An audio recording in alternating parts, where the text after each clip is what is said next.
हम यहाँ पर आपको जो है भारतीय संविधान 5 मिनट में याद कर सकते हैं। भारतीय संविधान के अनुच्छेद 1 से लेकर 395 तक के जो प्रावधान दिए गए हैं। हाँ, हम वादा करते हैं कि 5 मिनट में आप याद कर लेंगे भारतीय संविधान को। साथियों, आपको विदित है कि 26 नवंबर 1949 को भारत का संविधान बनकर तैयार हुआ था। इसीलिए हम प्रतिवर्ष 26 नवंबर को विधि दिवस यानी कि संविधान दिवस मनाते हैं।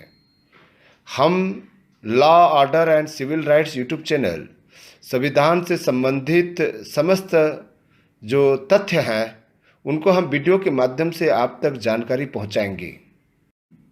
देखिए, जब भारतीय संविधान का ड्राफ्टिंग किया जा रहा था, प्रारूपण किया जा रहा था, तब जो क्रम बनाना था, अनुच्छेद या भाग का निर्माण किया जा रहा था, तो किस भाग में किस प्रावधान को रखा जाए, इस बारे में बड़ा विश्लेषण हुआ है। याद रखिएगा, बहुत ही सिंपल है भारतीय संविधान के भाग को याद करना और उनके अनुच्छेदों को याद करना। साथियों, हम आपको बता रहे हैं कि भाग एक में अनुच्छेद 1 से लेकर 4 तक दिया हुआ है। यानी कि इस भाग में 1 से लेकर 4 तक के बारे में क्या दिया है, हम आपको बहुत ही संक्षिप्त में बता रहे हैं। देखिए, पहली बात तो भारत राज्य क्षेत्र के बारे में जानकारी होना चाहिए कि भारत किसको कहेंगे, उसका राज्य क्षेत्र कितना एरिया में होगा। तो सबसे पहली बात जो है क्षेत्राधिकार की बात आती है। यानी कि भारत कहेंगे या इंडिया कहेंगे, इसको हिंदुस्तान नहीं कहा जाता। या तो भारत कहा जाएगा या इंडिया कहा जाएगा। बोलचाल की भाषा में हिंदुस्तान कह दिया जाता है। फिर कहता है कि भारत राज्य बनेगा कैसे। कहता है कि भारत में जितने भी राज्य हैं उसको मिला देंगे, संयुक्त कर देंगे, यानी कि उसका एक परिसंघ बना देंगे, फेडरल बना देंगे, न कि फेडरेशन। फेडरल का मतलब होता है कि वो संघ के साथ मिल सकता है, लेकिन वो बाहर नहीं निकल सकता है। यानी कि आने का रास्ता है, जाने का रास्ता नहीं है। एक बार कोई राज्य भारत के संघ में, परिसंघ में शामिल हो जाएगा तो वो कहीं भी बाहर नहीं जा सकता, मतलब एक नया देश नहीं बना सकता। तो ये भारत या इंडिया परिसंघों का, राज्यों का परिसंघ है। यानी कि सारे राज्य जो है मिलकर एक फेडरल बनाते हैं, एक परिसंघ बनाते हैं।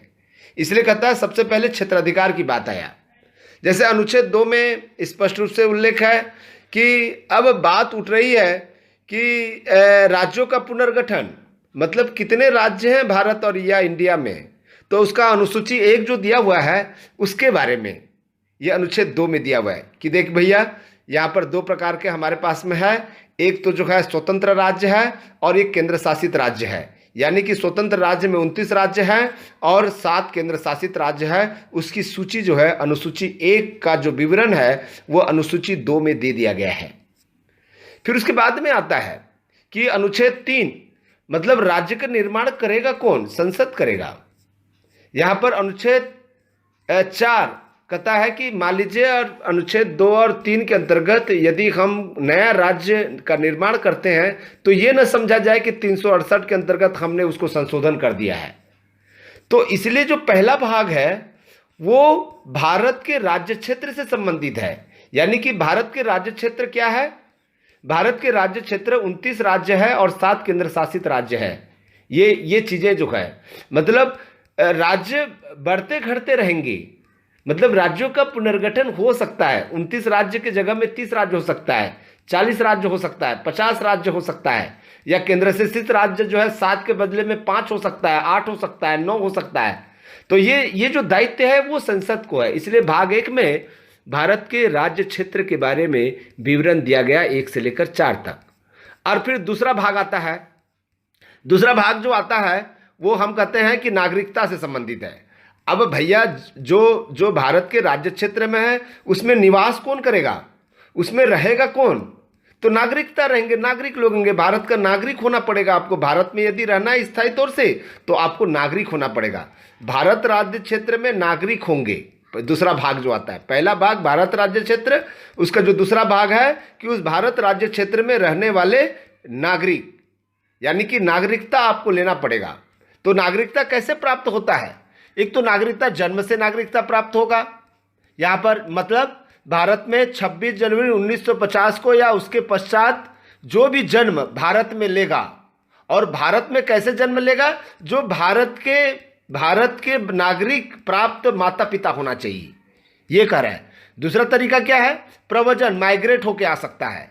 जो 26 जनवरी 1950 को या उसके पश्चात भारत के बाहर पैदा हुआ हो और व्यक्ति प्रव्रजन द्वारा भारत पर नागरिक होगा, यदि उसके पिता और जन्म के समय भारत के नागरिक हैं, तो ये प्रव्रजन द्वारा।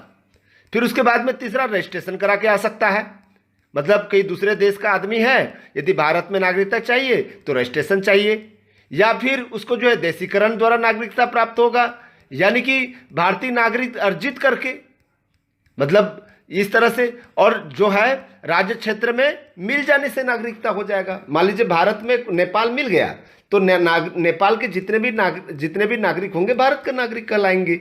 तो इसलिए जो है पहला दिया है भारत राज्य क्षेत्र, उसके बाद में दिया है भारत के नागरिक, और उस नागरिक को कुछ बहुत महत्वपूर्ण अधिकार दे दिया जाए, तो जिसको हम लोग मौलिक अधिकार कहते हैं। यहाँ पर जो है मौलिक अधिकार कहते हैं, मतलब नागरिकता से संबंधित कानून बनाने की शक्ति संसद में है, 5 से लेकर 11 तक दिया हुआ है, और उसके बाद में 12 से लेकर 35 तक जो है जो भारत के नागरिक रहेंगे उनके कुछ मौलिक अधिकार होगा। इसलिए यहाँ पर 12 से 35 तक जो है मौलिक अधिकार के बारे में उल्लेख है। फिर उसके बाद में भारत के नागरिकों को जो है अधिकार तो मिल गया, मौलिक अधिकार प्राप्त हो गया, उसके लिए पॉलिसी बनाने का काम राज्य का दायित्वाधीन में आता है। तो इसलिए जो भाग 4 है राज्य के नीति निर्देशक तत्व के बारे में दिया, गाइडलाइन दिया है कि ये जो भारत के नागरिक है जिनको मौलिक अधिकार प्राप्त हुआ है उनके लिए ये पॉलिसी बनाई जाए। फिर उसके बाद में जोड़ा गया कि भारत के नागरिकों को मौलिक अधिकार मिल गया, उसके लिए पॉलिसी योजना बनाने की शक्ति मिल गई, तो उनको कर्तव्य करना पड़ेगा। इसलिए जो भाग 4A है मौलिक कर्तव्य के बारे में बताता है, ठीक है। और उसके बाद में देखिए बहुत ही रोचक है, अब भारत राज्य क्षेत्र हो गया, नागरिक हो गया, मौलिक अधिकार हो गया, नीति निर्देशक तत्व हो गया, मौलिक कर्तव्य हो गया। उसके बाद में अब परिचय दीजिए, संघ के बारे में परिचय दीजिए, ये भारत सरकार के बारे में परिचय दीजिए। संघ के बारे में कौन कौन आते हैं? संघ के बारे में राष्ट्रपति आता है, उपराष्ट्रपति आता है, संसद आता है, संसद में राज्यसभा आता है, लोकसभा आता है, उसके बाद सुप्रीम कोर्ट भी आता है, उसके बाद में जितने भी और भी दफ्तर हैं, कार्यालय हैं, वो सारे जो है संघ में आते हैं। इसलिए जो है 52 से लेकर 151 तक यहाँ पर देखिए राज्य के नीति निर्देशक तत्व 36 से लेकर 51 तक दिया हुआ है, 36 से लेकर 51 तक। और उसके बाद में 4A में क्या दिया हुआ है? मौलिक कर्तव्य दिया हुआ है कि वो 51A के बारे में, ठीक है। और 5 में हम बता रहे हैं कि संघ के बारे में, मतलब राष्ट्रपति होगा, उपराष्ट्रपति होगा, संसद होगा, इसके बारे में।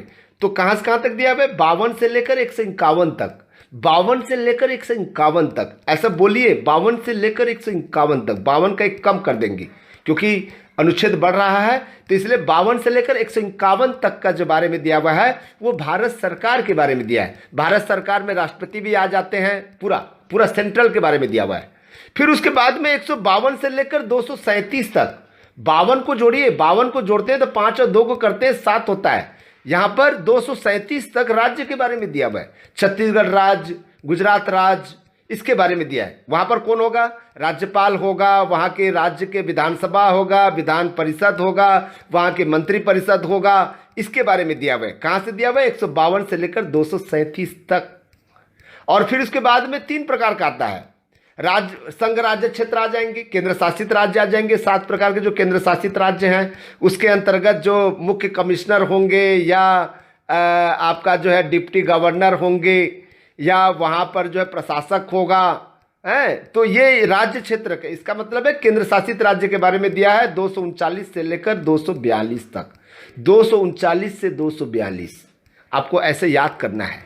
उसके बाद में 9 को छोड़ देते हैं, 10 को जो बहुत महत्वपूर्ण है, जिनके बारे में याद कर सकते हैं, जिनका क्रम बना हुआ है। देखिए, संघ हो गया, राज्य हो गया, केंद्र शासित राज्य हो गया। उसके बाद में आता है संघ और राज्य के बीच में संबंध 245 से लेकर 263 तक।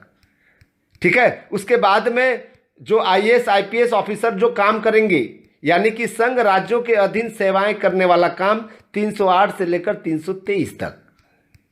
देखिए, फिर उसके बाद में क्योंकि डेमोक्रेसी है, डेमोक्रेसी में संघ और राज्य किस तरह से शासन करेंगे, इसके लिए निर्वाचन चाहिए 324 से लेकर 329 तक। फिर भाग आता है आपका 17। फिर ये हमारी देश की भाषा क्या होगी, राजभाषा क्या होगी, उसके बारे में दिया है 343, 343 से लेकर 351। उसके बाद में 352 से लेकर 360 जो है आपातकाल आता है, जो भाग 18 में दिया हुआ है। तो आपको राजभाषा के बारे में ज्यादातर प्रश्न पूछा जाता है, तो आपको समझना है आपातकाल के पहले वाला भाग 343 से लेकर 351 तक। उसके बाद में आपात उपबंध आता है 352 से लेकर 360 तक, यानी कि जब भी कोई आपात स्थिति आ जाएगा तो उससे कैसे निपटना है, तो इस तरह से। और लास्ट में आ जाता है भाग 20 जो है संशोधन 368। तो देखिए, आपको कैसे याद करना है। पहले मैं भारत में रहता हूं, भारत में 29 राज्य है, 7 केंद्र शासित राज्य है। राज्य के कानून जो है संसद बनाएगी। ठीक है, राज्य का पुनर्गठन हो सकता है, ये चीज़ें हो गया।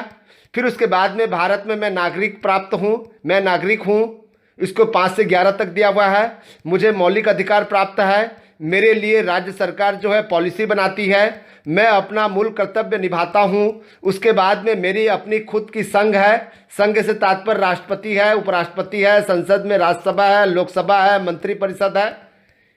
ठीक है। और उसके बाद में सुप्रीम कोर्ट है, संघ वाला भाग आ गया। उसके बाद में राज्य वाला भाग आ गया। राज्य में राज्यपाल होते हैं, विधानसभा होता है, विधान परिषद होता है। उसके बाद में राज्य का कानून होता है। ठीक है, इस तरह की राज्य का मंत्रिपरिषद होता है, मुख्यमंत्री होता है, उसके बारे में उल्लेख दिया हुआ है। फिर उसके बाद में क्या आएगा, केंद्र शासित राज्य के बारे में आएगा। फिर उसके बाद में क्या आएगा, संघ और राज्य के बीच में संबंध आएगा। फिर उसके बाद में क्या आएगा, राज्य संघ और राज्यों के अधीन सेवाएं आएगा। फिर उसके बाद में क्या आएगा, निर्वाचन आएगा। उसके बाद में राजभाषा आएगा, फिर आपात उपबंध आएगा, उसके बाद संशोधन आएगा। इस तरह से आपको जो है रिविजन करना है। साथियों, मुझे लगता है कि आपको याद हो गया होगा कि भाग 1 में क्या है। भाग 1 में क्या है, संघ राज्य क्षेत्र है, उसके राज्य क्षेत्र के बारे में है। भाग 2 में क्या है, नागरिकता के बारे में दिया हुआ है। भाग 3 में क्या दिया है, मौलिक अधिकार के बारे में दिया हुआ है। भाग 4 में क्या दिया है, राज्य के निर्देशक के बारे में दिया हुआ है। 4A में क्या दिया हुआ है, फंडामेंटल ड्यूटी के बारे में दिया हुआ है। उसके बाद में क्या दिया है, संघ के बारे में दिया हुआ है, मतलब भारत सरकार के बारे में दिया हुआ है। उसके बाद में क्या दिया है, राज्य के बारे में दिया हुआ है। उसके बाद में क्या दिया है, राज्य क्षेत्र के बारे में दिया हुआ है, मतलब केंद्र शासित राज्य के बारे में दिया हुआ है। उसके बाद क्या दिया हुआ है, ठीक है, संघ और राज्य के बीच में संबंध के बारे में दिया हुआ है। फिर उसके बाद क्या दिया है, जो आईएएस आईपीएस के बारे में दिया हुआ है। फिर उसके बाद में क्या है, निर्वाचन आता है। निर्वाचन के बाद में राजभाषा आता है। राजभाषा के बाद में आपात उपबंध आता है। आपात उपबंध के बाद में क्या आता है, फिर संशोधन आता है। इस तरह से आपको रिवीजन करेंगे तो आपको 5 मिनट में याद हो जाएगा। Thank you.